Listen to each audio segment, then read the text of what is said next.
कहा जाता है कि कुछ लोगों का कोई भरोसा नहीं होता। ये ट्रंप पर तो एज इट इज लागू होता है। एक फिल्म बनी थी, दिल है कि मानता नहीं, ट्रंप को लेकर बनाना पड़ेगा, मुंह है कि मानता नहीं। उन्होंने अब जॉर्जिया मेलोनी को लेकर कुछ ऐसा कह दिया है कि उनका वो झूठ इटली और अमेरिका के संबंधों पर बहुत भारी पड़ता हुआ दिखाई दे रहा है। खबर क्या है पहले ये देख लीजिए। अभी तो असल में हम ये डिस्कस करने वाले थे कि वो जो डील हुई है ईरान और अमेरिका के बीच में 48 घंटे बीतते बीतते भी लग रहा है कि वो खारिज ना हो जाए, लेकिन इससे ज्यादा महत्वपूर्ण एक मुद्दा आ गया। पहले आपको बताना है क्या कह दिया डोनाल्ड ट्रंप ने जॉर्जिया मेलोनी को लेकर, और क्यों अमेरिका और इटली के संबंध ऐसा लग रहा है खटाई में चले जाएंगे। देखिए, बड़ी खबर आपके सामने रख रहा हूं। अमेरिकी राष्ट्रपति ट्रंप और इटली की पीएम मेलोनी के बीच विवाद। अमेरिकी राष्ट्रपति ट्रंप ने बड़ा दावा किया G7 समिट को लेकर। ट्रंप का यह दावा, मेलोनी ने मेरे साथ फोटो खिंचवाने की मिन्नत की। मेलोनी मिन्नतें कर रही थी कि मेरे साथ फोटो खिंचवा लीजिए, डोनाल्ड ट्रंप ने कहा। और डोनाल्ड ट्रंप कहते हैं कि मुझे बहुत उनके लिए बुरा लगा, I felt so sorry and then I decided to get photograph clicked. मैंने दया दिखाते हुए उनके साथ फोटो खिंचवाई। डोनाल्ड ट्रंप ने यह बात क्यों कही? क्या वो जानबूझकर ये कर रहे हैं? ये कहा है उन्होंने। अगर ऐसा है तो जानबूझकर ऐसा कहने के पीछे उनका मंतव्य क्या है? और अगर उन्होंने यूं ही ये कह दिया है तो भी समझ में नहीं आता कि डोनाल्ड ट्रंप अमेरिका के राष्ट्रपति ऐसी हरकत कैसे कर सकते हैं। दया दिखाते हुए मैंने फोटो खिंचवाई क्योंकि वो मिन्नतें कर रही थी, ये डोनाल्ड ट्रंप का कहना है। लेकिन उधर फिर जॉर्जिया मेलोनी ने ये बात सामने आने के बाद क्या कहा है वो भी आपको देखना चाहिए। ट्रंप के दावे पर मेलोनी का जवाब क्या आया? ट्रंप के दावे को उन्होंने फिक्टिशियस बताया, मनगढ़ंत बताया। उन्होंने ये भी कहा कि ट्रंप के दावे से मैं हैरान हूं। उन्होंने ये भी कहा कि उनका ये रवैया मनगढ़ंत है और उनका ये रवैया बेहद आपत्तिजनक है। ट्रंप दुश्मनों पर नर्म और मित्रों पर सख्त होते हैं, मेलोनी ने कहा। उन्होंने ये भी कहा कि इटली कभी भीख नहीं मांगता। जॉर्जिया मेलोनी का कहना है कि इटली कभी बेग नहीं करता, भीख नहीं मांगता, क्योंकि डोनाल्ड ट्रंप ने ये कहा कि she almost begged to get clicked with me. अब जरा यहां पर देखिए जॉर्जिया मेलोनी ने क्या कहा है। तलखी कितनी ज्यादा इस बात की कड़वाहट महसूस की है जॉर्जिया मेलोनी ने। सवाल अब दो तरह के। आप देखिए, कोई मान लीजिए कोई अपने आप को बड़ा मानता है या वाकई वो दुनिया की निगाहों में बड़ा है। दोनों ही सूरतों में वो इस बात का डिस्कशन कैसे पब्लिकली कर सकता है कि कोई उनके साथ फोटो खिंचवाना चाहता था। अगर वो फोटो खिंचवाना चाहता था तो भी, और अगर मान लीजिए कि ऐसा नहीं था तो भी आप ये बात कैसे कह सकते हैं? ये कभी किसी ने, किसी बड़ी सेलिब्रिटी ने भी कभी आपने देखा कि उसने ये कहा हो कि पब्लिक में कितना बोलना चाहिए और कैसे बोलना चाहिए? अब जरा देखिए, अमेरिका इटली के रिश्तों में तनाव। इटली के विदेश मंत्री का यूनाइटेड स्टेट्स दौरा रद्द हो गया है। इटली के विदेश मंत्री एंटोनिया तंजानिया, उनका जाना शेड्यूल्ड था अमेरिका, लेकिन अभी ये कहा जा रहा है कि उनके जाने को रद्द कर दिया गया है। ये घटनाक्रम सामने आने के बाद, मेलोनी पर टिप्पणी के बाद उनका दौरा रद्द हो गया है। इटली के विदेश मंत्री को अमेरिका जाना था। जब ये घटनाक्रम सामने आया तो ये तय किया गया कि अब इटली के विदेश मंत्री अमेरिका के दौरे पर नहीं जाएंगे। ये बहुत बड़ा घटनाक्रम है और इसके बड़े दूरगामी असर हो सकते हैं। ये क्यों किया गया? और जाहिर है, मुझे लगता है इतिहास की ये पहली ऐसी घटना है जहां किसी राष्ट्राध्यक्ष ने किसी दूसरे राष्ट्राध्यक्ष के लिए इस तरह की सतही बात की हो, और फिर उसके नतीजे और रिपरकशंस भी अब सामने आने शुरू हो गए। हमारे साथ जुड़ने वाले खास मेहमान, असल में तो मैंने उनको आमंत्रित किया था आज डील पर बातचीत करने के लिए कि क्या इजराइल खलनायक बनेगा और अमेरिका और ईरान के बीच में जो डील अभी हुई ही है वो कल्मिनेट होने के पहले 60 दिन भी क्या वो नहीं देख पाएगी।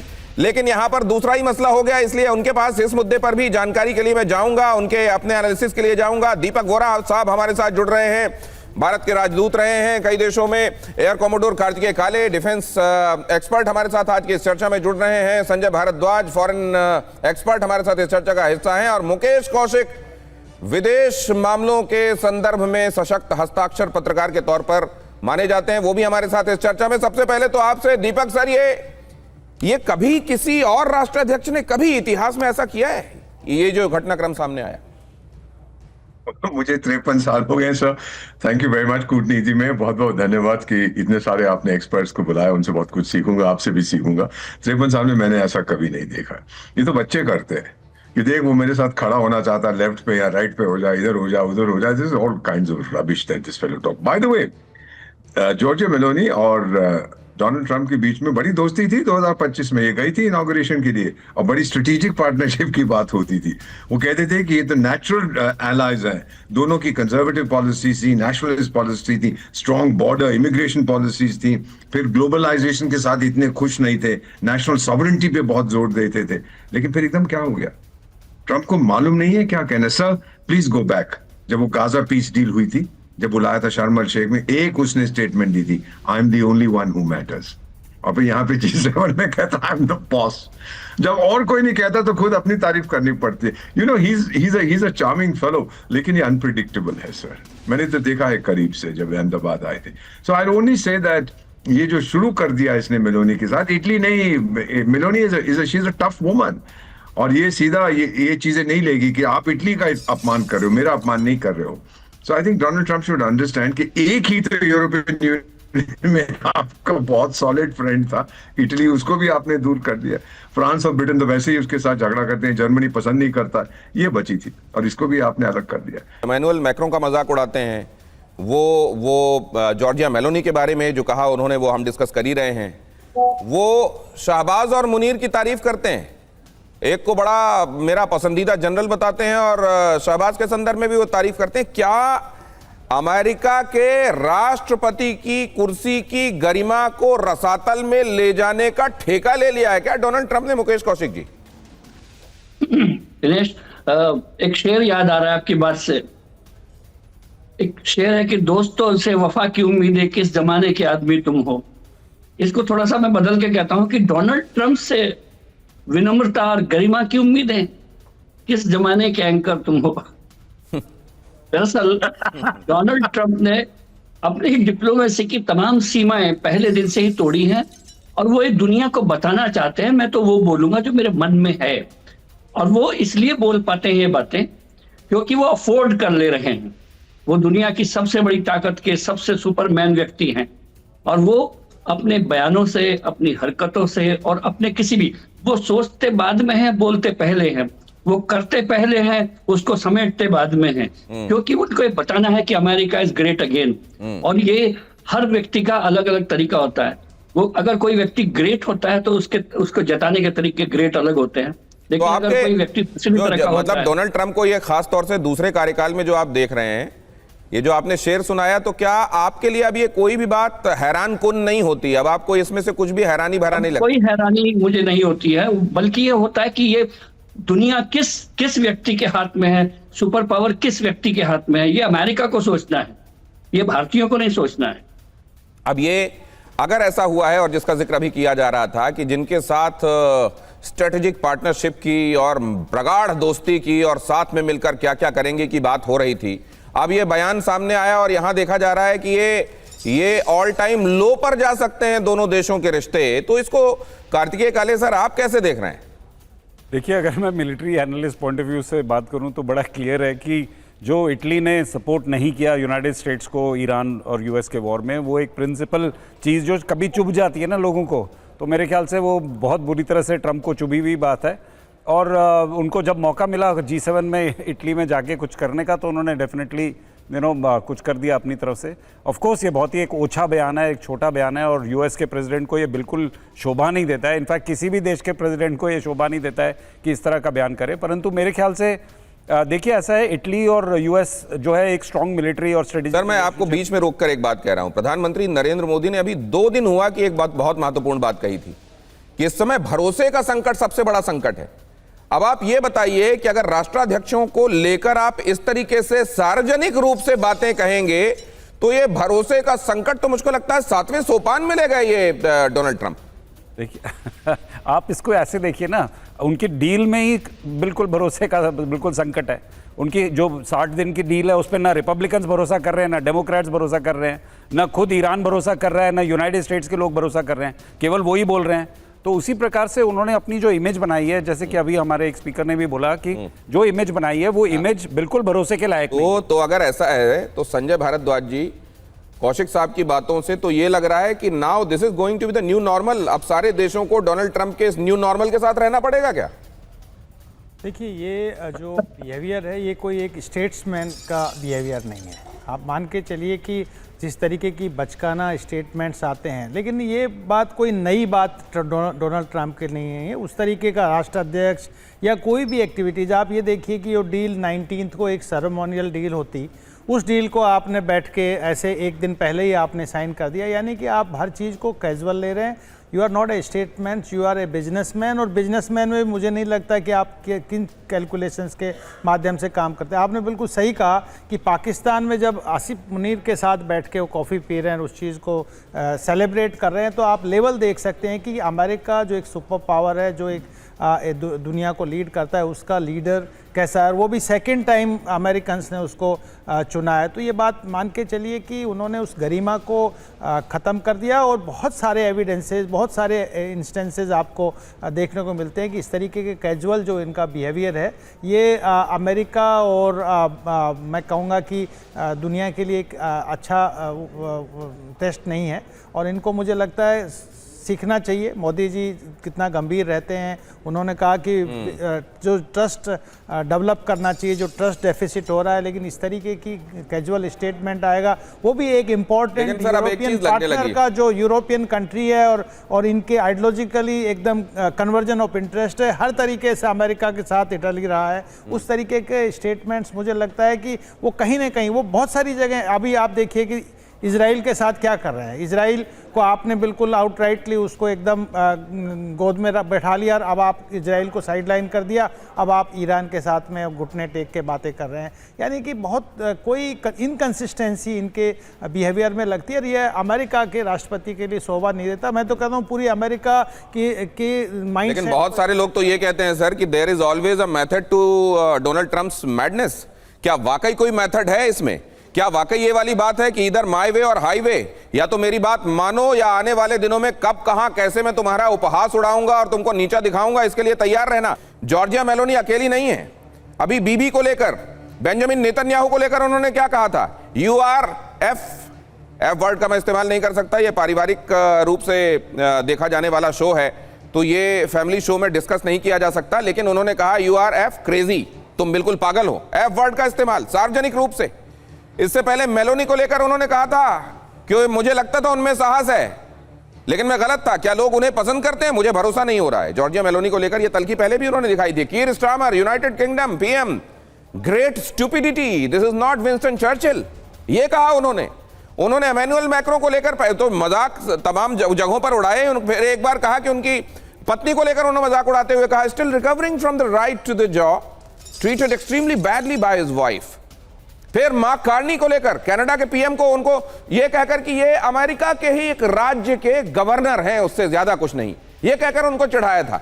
तो ये जो बुलिंग है, ये जो किसी को कहीं पे भी नीचा दिखाने की उनकी प्रवृत्ति है, अपनी बातों से किसी को डिमीन करने की उनकी आदत है, ये आने वाले दिनों में और बढ़ती ही चली जाएगी, क्योंकि उम्र तो बढ़ ही रही है। अगर ये उसका असर है तो ये बढ़ता ही चला जाएगा या कोई आएगा। मैंने कभी नहीं देखा कि उन्होंने कभी किम जोंग उनको लेकर इस तरह की बात कही हो, या शी जिनपिंग को इस तरह के लेकर कभी वो जरा थोड़ा सा अपना जो एडवेंचरिज्म है वो भी करके देखें। उधर नहीं होता। मतलब ये बड़ा कैलकुलेटेड भी लगता है। इसको किस तरीके से देखा जाए दीपक सर? यही है कहावत, दूसरे कहते हैं कि हम दुश्मनों से डरते हैं, खामोश रहते हैं। दोस्त हमारे जो हैं उनको हम गाली देते हैं, क्योंकि वो तो दोस्त है मेरे। और इतना नहीं, इस बेवकूफ को नहीं मालूम बहुत जल्दी ये दोस्ती खत्म हो जाएगी। इसका जो ईगो इशू है, is a very charming man, लेकिन ईगो, वहां पर भी शर्म एल शेख में जब गाजा का हुआ था, I am the only one that matters. फिर यहां पर वो कहता है कि आई एम द बॉस, और जब लोग स्वीकार नहीं करते बड़ा गुस्सा आता है। Fragile ego. अब इसके साथ डील करने का यही तरीका है कि आप मालिक हैं, आप सब कुछ हैं। यहां तक कि अब तो G7 में की जो मीटिंग हुई थी तो नरेंद्र मोदी की ऐसी तारीफ कर रहा था कि ये तो एक फरिश्ता की तरह लगते हैं, is a very handsome man. और पीएम साहब को कोई फर्क नहीं पड़ता कि क्या बातें करते हैं, बस काम एंड कूल, जैसे उसने खुद कहा था। सो मेरा अपना मानना है कि Donald Trump, America loves a strong leader, लेकिन स्ट्रॉन्ग लीडर होने का ये तरीका नहीं है। Abraham Lincoln was a strong leader. War time में जॉर्ज बुश जो भी कहे was a strong leader. Barack Obama strong नहीं था, लेकिन इसने इमेज बनाने की कोशिश की, I am a strong leader. वो जो है मेरे को लगता है उसको करने में इसने गलतियां की, मिस स्टेप्स इसको मैं कहूंगा सर। बाद में आपको कुछ पता नहीं है, परसों फिर जाके कह देगा, oh I have called Giorgia Meloni and said wonderful, what a beautiful photograph we are, you are such a wonderful lady. उसका क्या मतलब होगा फिर? इसका कोई भरोसा नहीं है ये क्या कर बैठता है।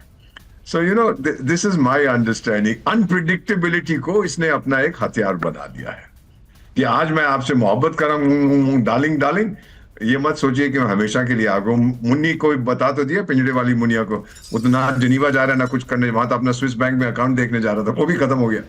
So reality is this guy has made a weapon out of his behaviour. जैसे लोगों ने तेल का वेपन बनाया, इसका वेपन बनाया, इसने अपने लेकिन सर बिहेवियर इसका जो फॉल आउट है वो अमेरिका की तरफ कोई होता हुआ देखते हैं आप? क्या गंभीर, क्या यूरोप जो पहले ही एक तरीके से डिटैच होता जा रहा है अमेरिका के साथ, ये जो मोह भंग होता जा रहा है पूरे यूरोप का, और वैसे भी ये चाइना और रशिया इनको कभी अपने तरफ वो ला नहीं सकते, तो क्या इसका एक बड़ा कूटनीतिक फॉल आउट भी होगा क्या? मेरा नहीं ख्याल है, मेरा माय ओन फीलिंग इज कि यूरोप को पता है कि अमेरिका के बिना उनका गुजारा नहीं। लेकिन अब इसमें एक दूसरा एंगल भी है, उन्होंने पोप को लेकर भी बीते दिनों जो, और अब एक कंपैरिजन भी ड्रॉ करने की कोशिश की थी, एक तस्वीर उन्होंने सामने लाई थी, उसमें तो पता नहीं अपने आप को ईश्वर ही दिखा देना चाहते थे। क्या वेटिकन की नाराजगी भी है और इससे और ज्यादा होने वाली है क्या मुकेश कौशिक जी? यू नो, मुझे जितना भी अमेरिका के बारे में हम कहते हैं, मुझे अभी तक ये समझ नहीं आता कि अगर अमेरिका मान लीजिए मैं आता हूं सर आपके पास, ये सवाल मुकेश कौशिक जी से था। सॉरी, माफ करना। No issue sir. दिनेश, आपने जो बहुत अच्छा पॉइंट आउट किया था कि डोनाल्ड ट्रंप ने कभी भी पुतिन के सामने बैठकर या शी जिनपिंग के सामने बैठकर या नॉर्थ कोरिया के राष्ट्रपति के बारे में, किम जोंग के बारे में कभी कोई बदतमीजी की बात नहीं की। और तो और उन्होंने अमेरिका, पाकिस्तान का जो जनरल है, जो अपने आप को इस समय अपने आप को कमांडर बोलते हैं पूरी सेनाओं का, आसिफ मुनीर के तक के बारे में, जो दुनिया को आतंकवाद एक्सपोर्ट करने में माहिर रहे हैं, उनके बारे में कोई गलत बात नहीं की। और वो बिल्कुल ऐसा ही है कि कोई अगर आप कहे कि देखिए वो पिए हुए था इसलिए उसने बोल दिया, लेकिन पिया हुआ व्यक्ति कभी भी अपने माँ या पिता या किसी ऐसे व्यक्ति के बारे में कुछ गड़बड़ नहीं बोलता जिससे उसे 2 थप्पड़ खाने का डर होता है। और इस वक्त की बड़ी खबर है ये, बहुत ध्यान से देखिए, अमेरिका ने होर्मुज बंद कर दिया, ये खबर आ रही है इस वक्त की, ये बड़ी खबर है। ईरान ने, माफ कीजिए, अमेरिका ने नहीं, ईरान ने फिर से होर्मुज को बंद किया। IRGC ने होर्मुज बंद करने का ऐलान किया लेबनान पर हमले के जवाब में, होर्मुज बंद। तो अब आप इससे अंदाजा लगा लीजिए कि वो जो डील हुई है, वो डील असल में डील है, वो कोई समझौता है या नहीं है। यहां होर्मुज का बंद होना और इस पर क्विक रिएक्शन पहले आपसे, काले सर। नहीं, बिल्कुल इसमें तो कोई शक ही नहीं है। दिनेश जी, आपको याद होगा कि अबाउट 2 वीक्स बैक जब हम ये डिस्कस कर रहे थे, तब मैंने बोला था कि इजराइल इस पूरे गेम में जो है वो एकदम से स्पॉइलर प्ले कर सकता है, बिकॉज इजराइल के लिए बहुत बड़ी क्राइसिस है। और ट्रंप को इस बात का मेरे ख्याल से बिल्कुल, शायद जैसा कि अभी बातचीत हो ही रही है कि दोस्तों की फिक्र का कोई अंदाज़ा नहीं है कि दोस्त भाई, नेतन्याहू और इजराइल की जो एग्जिस्टेंशियल क्राइसिस है वो ईरान के न्यूक्लियर वेपन्स और मिसाइल रेंज पे है। और आप अगर एग्रीमेंट देखेंगे तो ईरान ने एक स्टेटमेंट दिया है कि भाई हम जो है अपनी न्यूक्लियर उसको परसू नहीं करेंगे और आगे हम उसको डेवलप नहीं करेंगे, परंतु ईरान ने पहले भी झूठ बोला है और ये किया है। तो इस बात पर एक और खबर आ गई, IRGC ने धमकी भी दी है। हाँ, IRGC ने जो कहा है वो हम अपने दर्शकों के लिए फ्लैश करते हैं। ये है वो खबर, होर्मुज बंद करने के बाद IRGC ने जो थ्रेट किया है वो आपके सामने, यहां पर देखिए, TV9 भारतवर्ष में एक्सक्लूसिव। शिप होर्मुज पार करने की गलती ना करें, खुला हुआ समझकर, डील हुई समझकर शिप होर्मुज पार करने की गलती ना करें। IRGC ने कहा होर्मुज पूरी तरह से बंद कर दिया गया है। मतलब लेबनान को लेकर जो बात कही गई थी ईरान की तरफ से कि अगर लेबनान पर हमले जारी रहते हैं तो फिर इस डील का क्या मतलब, लेबनान पर होने वाले हमलों को लेकर नाराजगी जताते हुए होर्मुज को फिर से ब्लॉक कर दिया है ईरान ने, और कहा है कोई भी जहाज डील को इन प्लेस समझकर, जाहिर है इसमें यह कहा नहीं गया है लेकिन अपने आप में यह स्थापित बात है कि डील को यह समझकर कि अब डील हो चुकी है, क्योंकि दोनों ही तरफ से वो डील, उसकी पिक्चर सामने आई थी जिसमें दोनों ही तरफ से बताया गया कि हाँ ये सिग्नेचर कर दिए गए हैं, लेकिन वो डील डन जो कह रहे थे डोनाल्ड ट्रंप, वो इन प्लेस है क्या? बिल्कुल नहीं। IRGC ने कह दिया है कि बिल्कुल यहां से पार करने की कोशिश ना किया जाए होर्मुज को, वरना जो होगा कॉन्सिक्वेंस उसके लिए वो जहाज जिम्मेदार होंगे। लेबनान के ऊपर होने वाले हमलों को फौरन बंद किया जाए, ये बात भी कही जा रही है। लेबनान पर अगर हमले जारी रहे तो होर्मुज भी बंद रहेगा, ये कह दिया गया है। संजय भारद्वाज जी। आपका कमेंट। सबसे महत्वपूर्ण पक्ष है कि ये जो डील हुआ है बहुत कैजुअल डील हुआ है, और इसमें सबसे बड़ा जो कमी था वो कि ट्रस्ट डेफिसिट है, भरोसा नहीं है, एक दूसरे पे भरोसा नहीं। ईरान शुरू से ही इस बात के लिए कह रहा था कि जितने भी उनके, चाहे वो हिजबुल्लाह हैं, लेबनान हैं, इनको भी आप इस शर्त में शामिल कीजिए। डेफिनेटली ट्रंप ने उनको इसका भरोसा दिया होगा, लेकिन ये बात पक्का है कि औपचारिक रूप से नहीं कहा जाएगा, लेकिन डील रद्द हो गई क्या? नहीं, आप ये देखिए, ट्रंप के लिए मैं एक शब्द बोलता हूँ, ऐसा कोई बचा नहीं जिसको इसने ठगा नहीं। तो आप ये बात मान के चलिए कि ट्रंप बात करता है दूसरी और एक्शन दूसरे करता है। ये डील जो, मैं तो कभी सस्टेनेबल पीस ला ही नहीं सकती ये डील। नहीं सर, मैं ये कहूंगा अभी ये डील टेक्निकली इन प्लेस मानी जाएगी या एक तरीके से रद्द ही मान लिया जाए इसको? दीपक सर, देखिए कभी एग्जीक्यूशन में आई नहीं है। आता हूं सर, आप इसको रद्द मानिए क्योंकि ईरान को इन्होंने, जैसे प्रोफेसर सगवेंत थे, ठगा है। क्या बोला? United states America, Islamic Republic Iran direct communication बनाएंगे, यानी ये जो मध्यस्थता करने वाले हैं जिहादिस्तानी, भाग जाओ यहां से, आपकी कोई जरूरत नहीं। ये पहली बहुत महत्वपूर्ण चीज है। दूसरा कि अगर किसी ने इस सीज फायर का उल्लंघन किया तो ये डील खत्म हो जाएगी।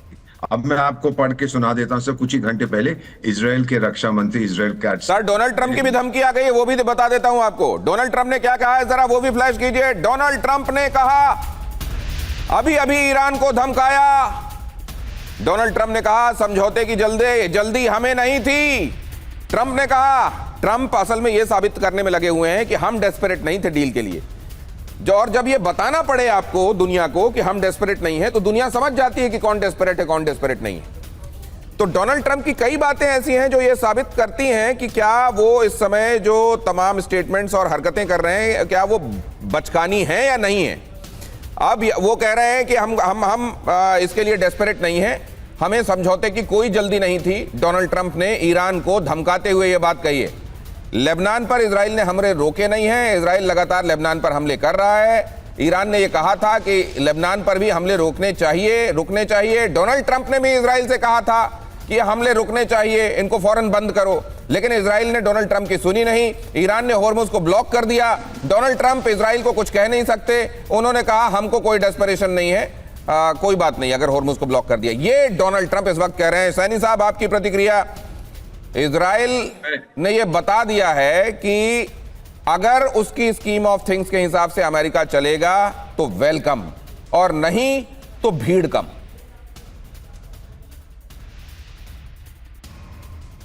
ये किससे पूछा आपने? मुकेश कौशिक सर। देखिए, मुझे लगता है कि डोनाल्ड ट्रंप को ये डील करने की बहुत बड़ी जल्दी थी। 14 जून को उनको अपना हैप्पी बर्थडे मनाना था और केक काटना था कि मैंने शांति कर ली। दूसरा ओकेजन ये था कि अमेरिका को वर्ल्ड कप में फुटबॉल के उतरना था, और ये दोनों ही ओकेजन और दोनों ही डेस्परेशन डोनाल्ड ट्रंप के दिमाग में थी। लेकिन बेंजामिन नेतन्याहू के दिमाग में न तो फुटबॉल है और न ही डोनाल्ड ट्रंप का हैप्पी बर्थडे है। तो नेतन्याहू के सामने जो तस्वीर है वो ये कि अगर युद्ध नहीं रहा तो उनको चुनाव में जाना पड़ेगा, और चुनाव में गए तो वो सत्ता से बाहर हो जाएंगे, और सत्ता से बाहर हुए तो वो जेल के भीतर हो जाएंगे। तो ये डे वन से ये लड़ाई दिनेश अमेरिका की थी नहीं, ये इजराइल की लड़ाई थी।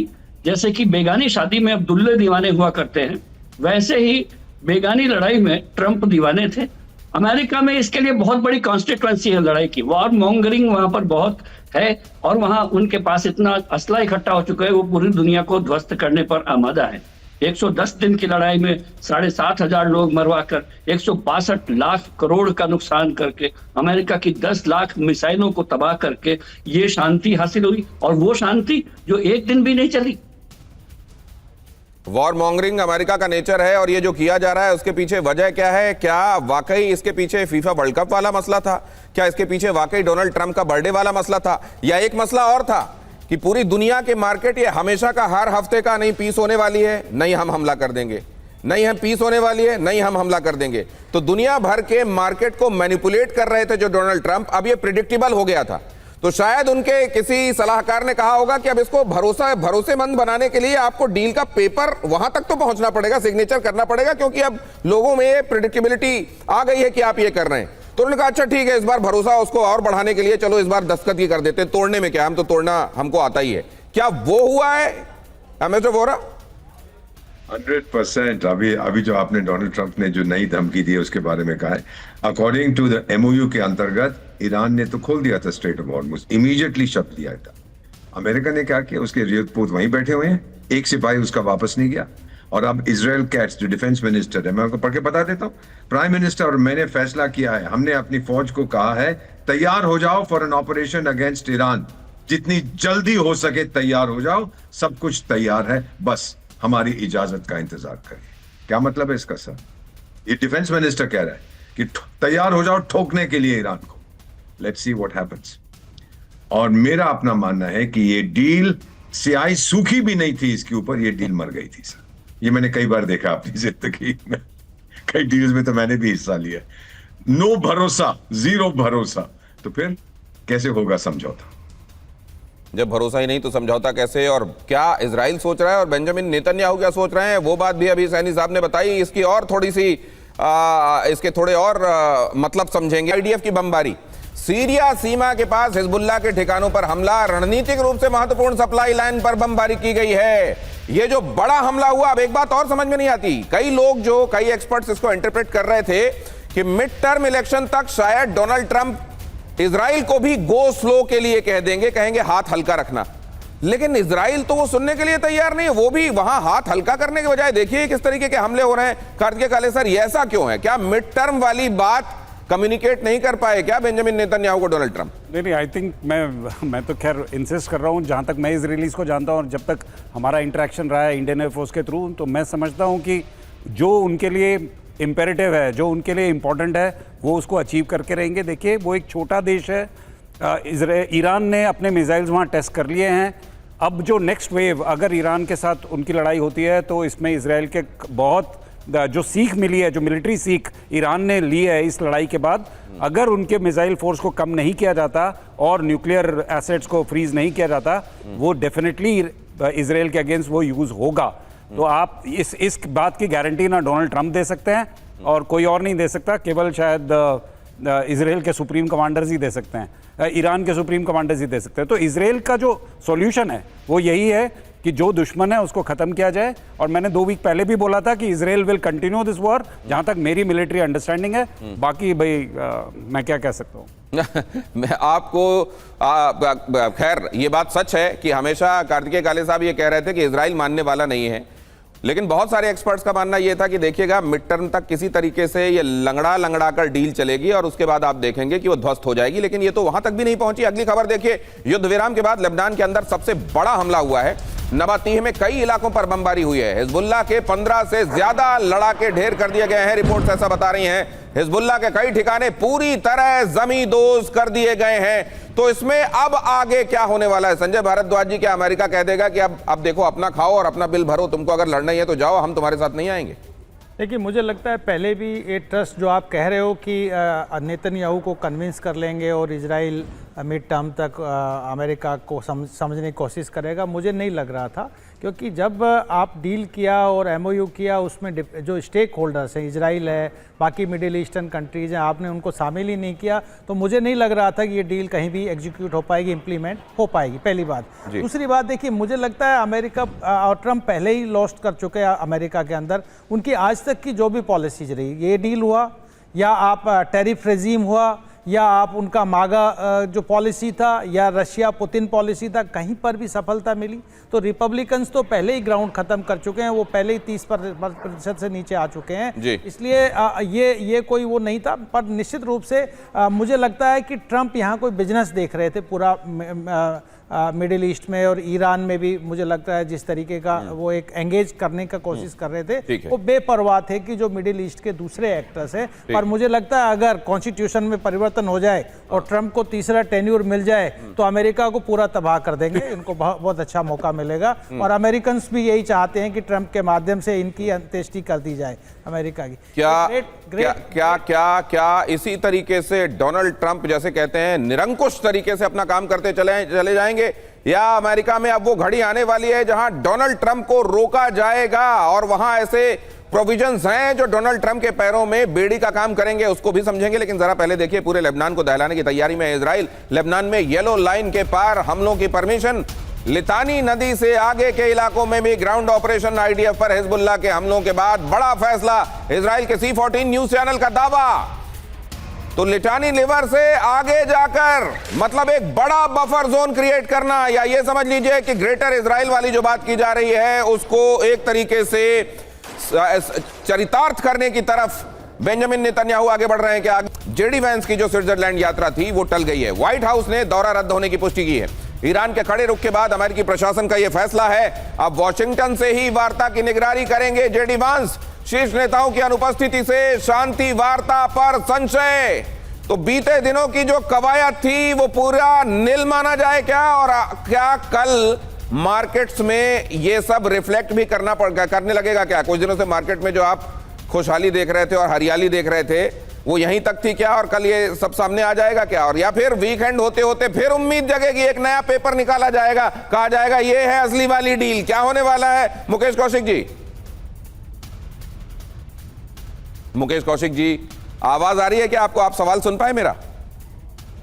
अभी थोड़ा सा लिंक कुछ कट गया था हमारा। जी जी जी, मैं आप सवाल रिपीट करेंगे? जी, मैं एक खबर बताने के बाद आपके पास आता हूं। लेबनान पर हमले की वजह से ये डील खतरे में। आप देख रहे हैं कि ये खतरा आ ही गया, हो ही गया। हमलों के विरोध में ईरान ने स्विट्जरलैंड दौरा टाल दिया। ईरान ने वार्ता के लिए प्रतिनिधिमंडल भेजने से इनकार कर दिया है। लेबनान में इजरायली हमले को बताया MOU का उल्लंघन। ईरान का दावा है युद्ध विराम टूटने पर वार्ता का कोई मतलब नहीं है। तो इस बार मैं ये जानना चाह रहा था मुकेश जी, ये फिर से कोई इसका ड्रामेटिक कोई एक नया रूप देखने को मिलेगा क्या, जिसमें फिर उम्मीदें जगाई जाएंगी पूरी दुनिया की? मार्केट्स मैनिपुलेट होंगे फिर से, या अब कल तो मुझको लगता है रेड में खुलेंगे मार्केट और उसके बाद फिर कुछ ऐसा होगा कि आपने मार्केट की याद दिला के मुझे बहुत अच्छा पॉइंट याद दिलाया। जब से डोनाल्ड ट्रंप ने अपना इसमें सत्ता संभाली है, आज की डेट तक लगभग 4000 स्टॉक डीलिंग, स्टॉक ट्रेडिंग उन्होंने अपने हैंडल से की है, और वो रोज अपने हैंडल से स्टॉक ट्रेडिंग करते हैं। ये पहले दुनिया के राष्ट्रपति हैं संभवतः जो इस तरह से स्टॉक डीलिंग में हैं और अपने हैंडल से शेयर बेचते और खरीदते हैं रोज रोज। तो उनकी दिमाग में हमेशा एक शेयर है, उनके दिमाग में दुनिया की अर्थव्यवस्था को डामाडोल करना है। और हमारी सबसे बड़ी खतरनाक स्थिति में हम इस वजह से हैं कि दुनिया की सबसे बड़ी ताकत का लीडर नहीं डीलर है, और वो स्टॉक ट्रेडर है। इस खतरनाक स्थिति में अभी हमको 3 और साल जीना है। ये अमेरिका की त्रासदी नहीं है, पूरी दुनिया की त्रासदी है। और अब पूरी दुनिया को ये सोचना होगा कि नहीं तो सर अभी आप विलेन किसको मानेंगे? क्योंकि वो जो लीडर हैं, डीलर हैं, उन्होंने तो एक डील पे साइन कर दिया था। क्या इस समय बेंजामिन नेतन्याहू इसके विलेन है?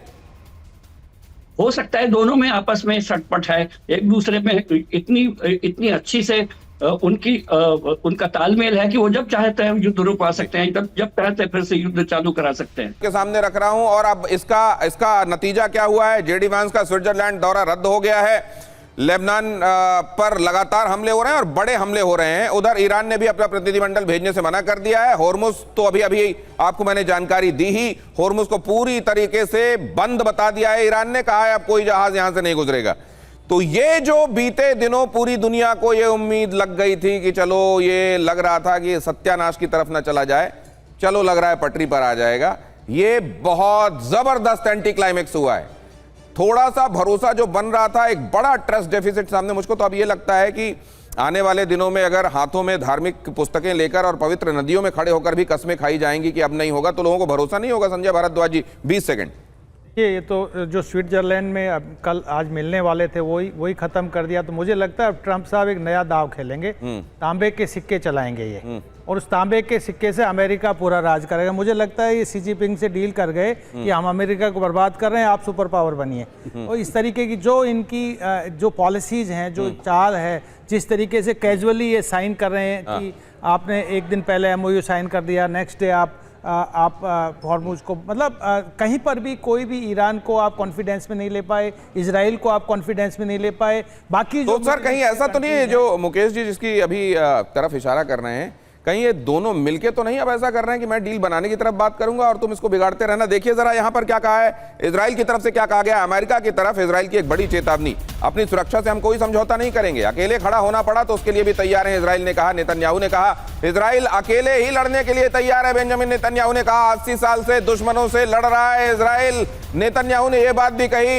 एमेजर वोहरा, ये डोनाल्ड ट्रंप बेंजामिन नेतन्याहू के सामने लाचार हो जाते हैं, यह मिली भगत है? लाचार कुछ हद तक होते हैं, क्योंकि अमेरिका में आप जानते हैं कि यहूदी समुदाय जो है काफी हद तक बिजनेस को कंट्रोल करते हैं, बहुत पैसा है उनके पास।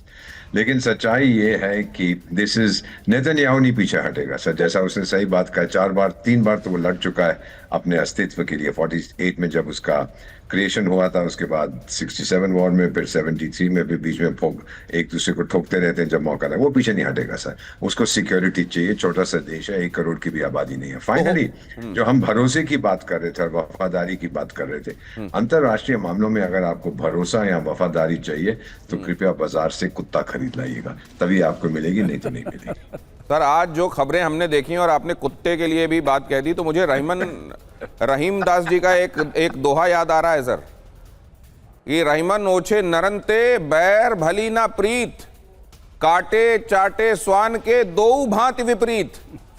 हमने क्योंकि मेलोनी वाली खबर से शुरू किया था और अब हम यहाँ पर ये डील वाली खबर पर एंड कर रहे हैं और आपने नाम भी ले लिया। पता नहीं क्यों कहा जाता है, हिकारत से उसका नाम लिया जाता है, वो तो बहुत वफादार होता है। बहुत धन्यवाद करता हूं आप सभी का मेरे साथ आज की इस चर्चा में जुड़ने के लिए।